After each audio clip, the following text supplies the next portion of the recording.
Buenas tardes. Los salvamentos arqueológicos son investigaciones que se realizan previos a la obra. Cuando alguien, un propietario, una empresa, quiere realizar una obra y ésta se encuentra en una zona donde se presume un potencial arqueológico, se tiene que realizar previo a esta obra el estudio arqueológico de salvamento. Debe existir un proyecto arquitectónico para saber qué tanto va a afectar esta nueva obra y que se pueda realizar y que se pueda programar el salvamento arqueológico. Entonces, por mucho que yo sea propietario de un predio y que quiera construir algo dentro de él, necesito, si me encuentro en una zona con alto potencial arqueológico, necesito contar con el visto bueno, en este caso en la Ciudad de México, de la Dirección de Salvamento Arqueológico. Eso hay que tenerlo siempre presente. Cuando estamos hablando, por ejemplo, de lo que es la Plaza de la Concepción, los acabados que puedan obtenerse con una obra de nueva elaboración, pues tendrán que ser aprobados por la Coordinación Nacional de Monumentos Arqueológicos. Sin embargo, si esta obra pretende remover sustrato, ahí entra la Dirección de Salvamento Arqueológico y se tiene que realizar el proyecto de salvamento previo a lo que es la obra. Eso es necesario que quede claro para cualquier proyecto que se pretenda realizar. Por ejemplo, estamos aquí en lo que es el barrio de la Concepción, hablando en términos generales de la alcaldía Coyoacán, que se tiene que tener presente cuando se va a hacer alguna obra de carácter tanto privado como de carácter público. Bueno, eso es algo que queríamos comentar para que quedara claro a ese respecto, cuáles son las dependencias dentro del INAH que se abocan a cada uno de los aspectos cuando se pretende realizar una obra. Ahora sí, pasando a complementar lo que es la plática que dio nuestro compañero Juan Cervantes, profundizando un poquito lo que se refiere a algunos de los hallazgos del proyecto en el rescate arqueológico en el Templo de la Inmaculada Concepción, Coyoacán. Nos vamos a enfocar específicamente a algunos hallazgos que se tuvieron tanto en lo que correspondería al atrio como al interior del templo. Y este ejemplo que nosotros vamos a manejar, pues sirve no nada más para lo que es la alcaldía Coyoacán, específicamente el barrio de la Concepción, sino también a cualquier otro barrio de la alcaldía y a otras zonas, en donde si tenemos un inmueble de carácter histórico, en este caso, cuando se presume que las primeras evidencias arquitectónicas de carácter religioso novohispano son del siglo XVI y que siguieron siendo utilizadas durante el XVII y el XVIII, pues hay que tener en cuenta que este tipo de espacios religiosos, estos templos, durante estos siglos sirvieron como un área funeraria, con un espacio de enterramiento. Para la época novohispana no existían todavía lo que vienen a ser los cementerios, espacios específicamente dedicados a enterrar a los muertos, sino que los difuntos de una comunidad eran enterrados tanto al interior del templo como en lo que correspondería al atrio del mismo. Entonces, si estamos hablando de algún templo de alguna otra parte de la alcaldía, es muy probable que existan este tipo de vestigios, este tipo de evidencias. Como es un espacio que fue utilizado durante cerca de 3 siglos con su carácter funerario, pues las inhumaciones fueron constantes y estas inhumaciones fueron alterando algunos de los vestigios que existían tanto de la misma época novohispana como de épocas prehispánicas. Entonces, por eso es que vimos cuando Juan presentó su plática que en algunas partes estuvieron alteradas, afectadas esos vestigios prehispánicos por la constante reinhumación en época novohispana. Va a ser hasta 1789, finales del siglo XVIII, cuando se comienzan a dictar las primeras ordenanzas en la Nueva España, ya influidas por todas las ideas de la Ilustración, en donde se manda que los espacios de enterramiento queden alejados de lo que es el espacio de la ciudad. Sin embargo, este tipo de ordenanzas pues no se van a respetar y se va a seguir enterrando al interior de los templos a los difuntos. Va a ser hasta 1836 en la Ciudad de México cuando surge el primer panteón general, el Panteón de Santa Paula, allá por el rumbo de Garibaldi, cuando ya comiencen a funcionar este tipo de espacios que ya no son controlados por lo que es la iglesia, sino que son espacios civiles. Pero en donde nosotros nos encontramos, y hay que tenerlo muy en cuenta, actualmente ya estamos dentro de lo que es la Ciudad de México, pero esto fue sucediendo poco a poco. La ciudad fue devorando otros poblados. Coyoacán era un pueblo alejado de la Ciudad de México, de lo que vendría a ser la traza novohispana, fundada en el siglo XVI, que poco a poco comenzó a crecer. Va a ser hasta el siglo XX cuando ya va a formar parte de manera continua en términos de lo que es la urbanización, esta zona donde nos encontramos. Entonces, simplemente para que tengan un contexto tanto histórico, social, como de lo que sucedió a lo largo de 3 siglos de uso constante, uso funerario de este espacio. Bueno, en términos de lo que vienen a ser los contextos mortuorios, en este caso específicamente contextos funerarios, en donde el depósito y todas las actividades que se realizaron al momento de enterrar al difunto están dedicados exclusivamente al difunto y por eso se denominan como contextos funerarios o depósitos funerarios, pues detectamos varios, registramos varios durante el proyecto de 2012-2013. En total, pues se recuperaron 206 entierros, de los cuales 2 fueron simplemente unos perros que enterraron ya en época moderna, a finales del siglo XX. 3 fueron de época prehispánica, que ya vimos algunos de ellos. 2 correspondieron al posclásico temprano, 1 más al posclásico tardío, y el resto de estos depósitos ya fueron de lo que vendría a ser la época novohispana y siglo XIX. Un total de 201 entierros. La siguiente, por favor. Aquí vemos las imágenes de los entierros de época prehispánica, tanto en lo que vendría a ser la sacristía, debajo de la sacristía del templo, como en la parte sur de los jardines. La siguiente, por favor.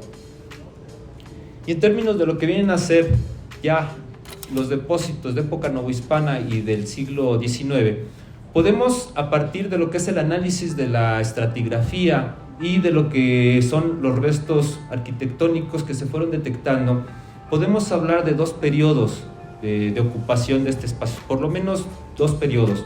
Uno que correspondería al siglo XVI y siglo XVII, y el segundo del siglo XVIII, del siglo XVIII al siglo XIX. Es a partir de esa relación que existía entre lo que presentó Juan respecto a lo que es la probable capilla abierta. Como él comentó, es muy factible que hacia la parte oriental haya existido un templo más anterior a esa capilla abierta, ya que detectamos algunos pisos que estaban siendo sellados por la construcción de esta capilla abierta. Esto nos indica que ya existía la costumbre de enterrar a los muertos, porque debajo de ese piso sellado se encontraron algunos depósitos funerarios antes de que se construyera esa capilla abierta. Entonces esto es lo que nos lleva a plantear que aun cuando no vemos ese edificio del siglo XVI, haya existido la presencia de esos pisos que están sellando otros depósitos funerarios.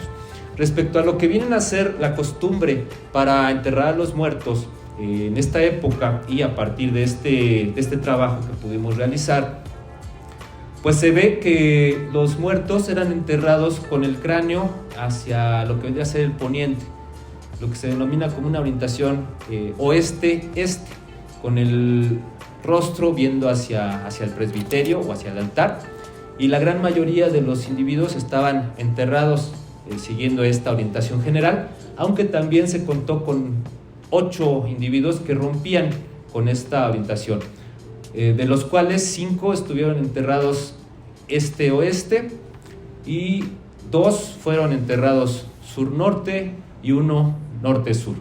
Esto pues viene a ser una cuestión, motivo de investigación, cuáles son las razones para enterrar a los muertos de una manera distinta cuando se tienen ciertas costumbres, ciertos patrones. Pues es parte de una investigación posterior que todavía se está realizando, pero que se puede apreciar a partir de lo que se encontró. Tenemos los ejemplos de cuando se excavó, se encontraron lo que vendrían a ser los restos humanos con una relación anatómica, todos los huesos, lo que nosotros llegamos a denominar como un entierro primario, es decir, que la descomposición del cadáver ocurrió en el lugar en donde lo estamos encontrando, pero también se tienen ejemplos de lo que se conoce como, la siguiente por favor, como entierros, ahorita, la siguiente por favor, pasamos, los entierros secundarios, en donde fueron enterrados los muertos, pero por alguna razón, ya sea que era necesario contar con nuevas áreas para seguir enterrando a los que seguían muriendo, exhumaban los huesos y los depositaban en algunas otras partes del propio templo, como lo estamos viendo en estas imágenes. Tanto podían ser áreas amplias, delimitadas por muretes, como en la imagen inferior, como también en algunos casos restos de lo que vienen a ser los huesos, restos de algunas personas, fueron depositadas en cajas, y estas cajas colocadas tanto debajo del altar, donde se tuvo un ejemplo, como al pie del acceso del templo. Entonces aquí estamos viendo las costumbres funerarias de la época, en donde se enterraba a los difuntos siguiendo una orientación general que tenía mucho que ver con cuestiones religiosas, en donde lo que es la región facial tenía que estar viendo hacia el oriente, pensando en que la segunda venida de Cristo, pues por ahí es que iba a regresar, y entonces por eso es que se depositaban a los muertos de esa manera. Como era necesario seguir habilitando el espacio para continuar con el enterramiento de los muertos, pues desenterraban algunos de ellos, los depositaban los huesos ya sin tejido blando en algunas áreas para continuar con este tipo de prácticas. Además de lo que vienen a ser tenemos representados tanto individuos masculinos como individuos femeninos, pero también una gran cantidad de niños a través de estos entierros, y pues se pudo observar que una buena parte eran los niños, alrededor de un 26% del total correspondían a individuos infantiles que no habían llegado a la edad adulta durante su vida al momento de la muerte, y la gran mayoría de los niños fueron enterrados en lo que vendría a ser la parte central, la nave del templo.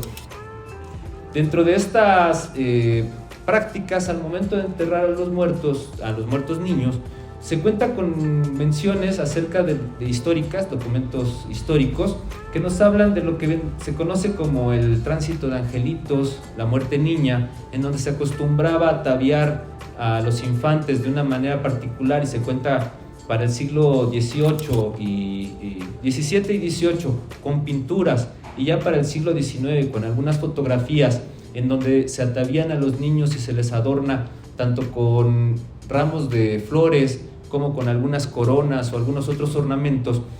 Y lo que pudimos encontrar es que muchos de estos infantes fueron enterrados con este tipo de ornamentaciones. Aquí vemos unas imágenes en donde se alcanzan a ver restos de lo que son tanto los ropones, probablemente los ropones con los que fueron enterrados, como en algunas ocasiones los propios arreglos ya formados por alambre, ya no de flores naturales, sino con alambres de los ramos, y que fueron enterrados. Entonces podemos apreciar que lo que estamos encontrando en el registro arqueológico, en las excavaciones arqueológicas, se puede contrastar con lo que dicen las fuentes históricas, y de alguna manera confirmar, corroborar, o también se pueden llegar a refutar algunas de las cosas que nos dicen las fuentes históricas. Hay que tener presente que siempre hay que hacer una crítica de fuentes cuando se analiza un documento histórico, que no se pueden tomar al pie de la letra, porque siempre el autor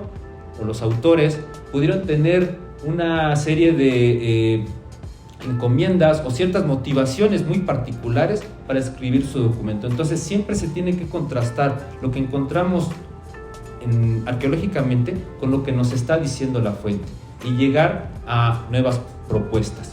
Otra de las cosas que hay que tener en cuenta cuando se trabajan en los templos históricos, en los monumentos históricos, es que no nada más en el subsuelo podemos encontrar vestigios arqueológicos, sino que también cuando tenemos sellados algunos pisos, algunas cubiertas o incluso también algunos muros, también se pueden encontrar este tipo de vestigios, y aplicando la metodología de la arqueología es que se puede registrar de mejor manera en lugar de simplemente sacar las cosas o sacar los elementos, porque ahí estamos descontextualizando si no hicimos un registro. El contexto va a ser lo más importante porque es lo que nos va a aportar una mayor cantidad de información. A ese respecto, ya no propiamente del subsuelo, sino que más bien en lo que vendría a ser la parte del coro, por la cubierta del piso del coro, pues también se detectaron algunos vestigios. Bien, vamos a continuar. Yo voy a ser más específica en relación a los objetos, los materiales que encontramos durante el rescate de la Conchita. Antes que nada quiero mencionar, ya lo mencionó Juan, lo mencionó Beca, sobre el problema que tenía el templo de la Conchita, que hace poco tuvimos con estos temblores tan terribles, pero la Conchita en el 2012 que iniciamos el trabajo ya había tenido durante 5 años anteriores, donde me mandaron a hacer las inspecciones cada año, ya se había tenido varias fracturas, tanto en la fachada como en la bóveda, como en el interior de los muros. Este fue uno de los motivos principales por el que se abocaron tanto monumentos históricos con Aculta como la Dirección de Salvamento del INAH para hacer este trabajo inmediatamente, por el cual los arqueólogos no entramos en el momento que Monumentos Históricos con Aculta hizo el estudio del edificio, su proyecto del edificio de reestructuración y la consolidación de las grietas, y el motivo por el que nos dijeron que no podíamos intervenir inmediatamente junto con ellos es precisamente porque nosotros íbamos a romper pisos y la estructura, pues habría peligro en que nosotros interviniéramos. Sin embargo, ellos ya habían hecho un estudio de subsuelo en donde nos indicaron que habían intervenido hasta 10-11 metros de profundidad, donde encontraron la piedra firme de esta parte de la plaza. Sobre todo lo hicieron frente a la fachada principal y en los costados. Esto los menciono porque precisamente uno de los hallazgos, como mencionaba Alejandro, es precisamente una cantidad de objetos que encontramos en la bóveda del sotocoro. El sotocoro es la parte principal entrando por el acceso al templo. Es el primer espacio, eso se llama el sotocoro. Bueno, aquí hay muchos especialistas, arquitectos, y además durante precisamente estos temblores que sufrió el templo, y otro de los motivos que nos indicaron fue la extracción del agua que tiene la Ciudad de México, y que tenemos un problema de aquí a futuro sobre el agua, que se ha extraído demasiado agua, y en los movimientos naturales también han hecho que estos edificios históricos tengan este tipo de problemas. Entonces, regresando nuevamente, otro de los objetos de los que vamos a hablar es precisamente el hallazgo que se da en el arco de la fachada principal. Hay dos piedras que son las piedras principales, que se llaman sillares, y que están en el arco en la parte principal. Bueno, aquí tenemos la imagen, pueden ver la fachada y se ve una línea roja. Ahorita les voy a hablar. Me van a permitir mencionar unos antecedentes muy cortos. Nos centraremos en la fachada principal y sotocoro, donde se localizaron los objetos de estudio, de acuerdo con el arquitecto Toussaint, así como Peter Gerard. donde observan algunos elementos decorativos en las obras del barroco en argamasa, como lo presenta la Capilla de la Concepción, que fueron una herencia española de tradición musulmana. El decorado es principalmente de carácter vegetal, con grecas, modulaciones, mixtilíneas, mascarones, figuras de ángeles, querubines. Y de acuerdo con Guadalupe de la Torre Villalpando, su portada es sencilla, con decoración inspirado en Alicatado, que es un recubrimiento de azulejos estilo árabe mudéjar. El arco de entrada en mixtilíneo con pilastras estípites, con decorado estilo barroco llamado ajaracas, que es lo que presenta el Templo de la Conchita, a base de elementos vegetales y motivos ornamentales como el monograma de la Virgen al centro y a los costados, la representación del sol y la luna en su segundo cuerpo, un nicho central y dos óculos mixtilíneos a cada lado. Su paño total de la portada lo cubren diseños geométricos mudéjares. Y en el sotocoro, que es la primera zona de acceso al templo, en la parte baja del coro es un espacio elegido para acceder a la nave central, la cual sufre las afectaciones de desfasamiento. Bien, como les mencionaba, durante los trabajos, los arquitectos nos indican que tenían que trabajar y retirar el piso del coro, que es la parte superior del sotocoro. Al momento de retirar el piso, nos dimos cuenta que había una gran cantidad de vasijas de barro, vasijas completas, fragmentos de cerámica, de vasijas, de platos y una serie de fragmentos, una gran cantidad de fragmentos como relleno. Todo esto fue utilizado al momento que retiran el piso de ladrillo. Nos dimos cuenta que había más de, como ustedes pueden ver en la imagen al lado de la figura del alzado de la iglesia, nos damos cuenta, es un plano en planta donde ustedes pueden apreciar 4 esquinas. Tiene 4 esquinas el piso, el sotocoro, el coro, y en las esquinas se encontraban una serie de vasijas, todas vacías. Lo interesante y el estudio específico que se hace como arqueólogos, necesitamos siempre en las investigaciones el apoyo de especialistas. Tuvimos el apoyo de especialistas de la UNAM, del Instituto de Geofísica, de Física, tuvimos el apoyo del INA por parte del laboratorio de Aurora Montúfar para el estudio de especies botánicas de vegetales.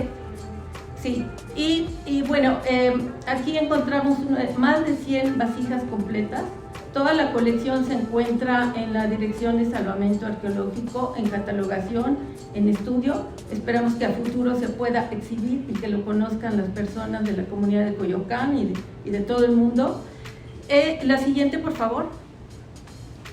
Por último, para terminar, muy importante, pero se nos está acabando el tiempo, es una ofrenda que les decía que se encontraron en los dos. En el arco principal, la fotografía que se ve en la parte superior derecha, para ustedes es izquierda. Ustedes pueden ver la fachada de tipo mudéjar y en la parte central se ven 2 piedras que se le llama sillares. En la parte fotografía al otro extremo pueden ver una de las piedras con un cuadrito muy oscuro. Es un nicho que se realizó a la piedra para colocar una ofrenda conmemorativa. La imagen central se ve en color rojo todas las grietas que tenía la fachada y que la tuvieron que sostener. Bien, al momento de los temblores, estos sillares se botaron cerca de 5 centímetros y en este momento interviene la Coordinación de Restauración del INA con restauradoras especialistas, donde nos apoyaron para hacer el estudio de estos objetos. Estos objetos tienen una historia religiosa y de la comunidad de Coyoacán muy importante, que a futuro ya se va a publicar, ya tenemos los estudios específicos de la restauración. Lo que les puedo decir en concreto es, la primer medalla es una medalla de plata con una imagen religiosa de mujer. La segunda fotografía es un lacre en forma ovalada, y este lacre es de cera, de acuerdo a los especialistas de restauración del INA. Es una cera con varios símbolos del Cordero de Dios, el Agnus Dei, y en la parte central abajo es un fragmento de cera que nos indicaron que es una cera de abeja y pensamos que era resina cuando la encontramos, ya hicieron estudios y es de cera de abeja. El documento en papel se encontró que tiene una leyenda manuscrita y palma. Se relaciona este hallazgo con las cajas conmemorativas del tiempo que se colocan en los edificios históricos religiosos. Se encontró en catedral, bueno, traemos todo el estudio, pero no tenemos el tiempo para explicarles más, pero es muy interesante este hallazgo. Lo que creemos es que se colocó como una ofrenda conmemorativa al momento constructivo que se da en la fachada para el siglo XVIII. Aquí nos estamos comprobando una vez más con los datos arqueológicos que lo que tenemos en pie actualmente en el templo es una estructura del siglo XVIII. Pero ustedes lo vieron, las evidencias que tenemos de ocupaciones anteriores desde época prehispánica, y en cada momento de ocupación se destruye una parte para dar lugar a otra construcción. Y bueno, pues muchas gracias.